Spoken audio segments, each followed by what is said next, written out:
కేవనానికి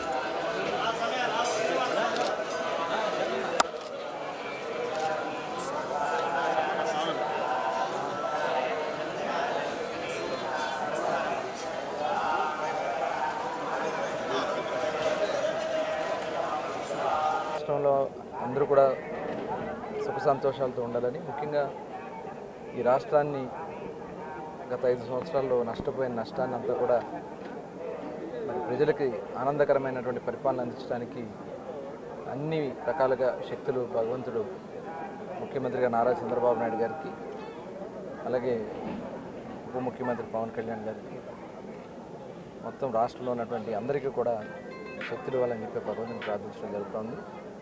ఇవాళ చక్కటి పంటలు పండాలా, వర్షాలు పడతా ఉన్నాయి, చక్కటి పంటలు పండి అందరూ కూడా సుఖ సంతోషాలతో ఉండాలని చెప్పి ఆ భగవంతుని ప్రార్థించడం జరిగింది. మరొకసారి అందరికీ తొలి ఏకాదశి శుభాకాంక్షలు తెలియజేస్తాం. ఎక్సైజ్ పాలసీ అంతా కూడా స్టడీ చేస్తున్నాం.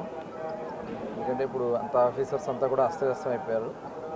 మొత్తం అంతా కూడా సరిచేస్తూ ఉన్నారు. ముఖ్యమంత్రి గారు ప్రత్యేకంగా దృష్టి పెట్టి అన్ని డిపార్ట్మెంట్స్ కూడా ఇప్పుడు వైట్ పేపర్స్ రిలీజ్ చేస్తూ ఉన్నారు. ఈ వైట్ పేపర్స్ ఇప్పటికి దాదాపు ఒక 4 రిలీజ్ చేయడం ఉంది, ఇంకో 3 వైట్ పేపర్స్ రిలీజ్ చేయడం జరుగుతుంది. ప్రధానంగా 5 సంవత్సరాల్లో ఈ రాష్ట్రంలో జరిగినటువంటి అరాచకాలు కానీ, అన్యాయాలు కానీ, దోపిడీ కానీ సుస్పష్టంగా ఈ వైట్ పేపర్స్లో అందించడం జరిగింది. పోలవరంలో ఏ రకంగా జరిగింది, ఇరిగేషన్ ప్రాజెక్ట్స్లో ఏ రకంగా జరిగినాయి, అట్లాగే రాజధాని అమరావతిలో ఏం జరిగింది, మైనింగ్ డిపార్ట్మెంట్లో ఏం జరిగింది, అదేవిధంగా ల్యాండ్స్లో ఏ రకంగా జరిగినాయి, ఇవన్నీ కూడా ప్రజలకి తెలియజేయాలనే ఉద్దేశంతో శ్వేతపత్రాలు విడుదల చేయడం జరుగుతోంది. ఇంకా ఎక్సైజ్, అలాగే ఫైనాన్స్, ఇంకా మిగతా డిపార్ట్మెంట్స్కి సంబంధించి లా అండ్ ఆర్డర్కి సంబంధించి కూడా రాబోయే 2-3 రోజుల్లో అవన్నీ కూడా రిలీజ్ చేసుకున్న తర్వాత అసెంబ్లీ సమావేశాలు కూడా ప్రారంభం కాబోతున్నాయి. అసెంబ్లీ సమావేశాలు కూడా పూర్తయిన తర్వాత టోటల్గా ఇవన్నీ కూడా ప్రక్షాళన చేసుకోవాల్సినటువంటి అవసరం ఉంది. అన్ని డిపార్ట్మెంట్స్ని కూడా వాళ్ళ స్వార్థ రాజకీయాల కోసం, స్వార్థ సంపాదన కోసం టోటల్ డిపార్ట్మెంట్లన్నీ కూడా భ్రష్టు పట్టించారు, అస్తవ్యస్తం చేశారు, సిస్టమ్ మొత్తం కూడా కొలాప్స్ చేశారు. దానివల్ల రాష్ట్ర అప్పుల పాలైపోయింది. ఇవాళ ఆఫీసర్స్ అందరూ కూడా చాలా దాంట్లో ఇన్వాల్వ్ అయిపోయి వాళ్ళు కూడా వాళ్ళ సచ్ఛిలతను కోల్పోయే పరిస్థితికి వచ్చింది.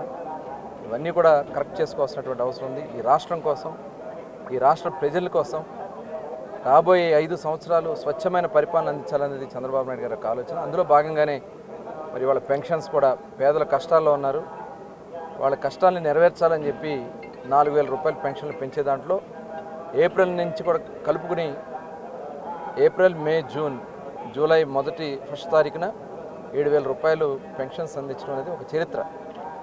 దాదాపు 33,000 కోట్ల రూపాయల పైన ఇవాళ ప్రజలకి, ఇవాళ ఎవరైతే పనులు చేసుకోలేరో, వికలాంగులు, వితంతువులు, వృద్ధులు ఉన్నారో వాళ్ళందరికీ కూడా ఈ పెన్షన్ అందించడం జరుగుతుంది. చాలా పారదర్శకంగా ఇంటికి తీసుకెళ్ళి ఇవ్వడం జరుగుతుంది. ఇది కంటిన్యూ చేసుకోవాల్సినటువంటి అవసరం ఉంది.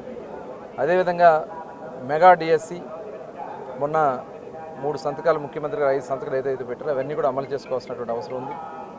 భూ హక్కు చట్టం, అసలు ఈ చట్టంతో చాలా దుర్మార్గాలు చేయాలని మరి ఇక్కడ రాజకీయాలు మాట్లాడకూడదు, కానీ మరి ఇంకా చాలా మాట్లాడాల్సినవి ఉన్నాయి. అయినా కూడా రాబోయే కాలంలో ప్రజలకు అన్నీ అర్థమయ్యే విధంగా అన్ని రకాలుగా కూడా చెప్పడం జరుగుతుంది.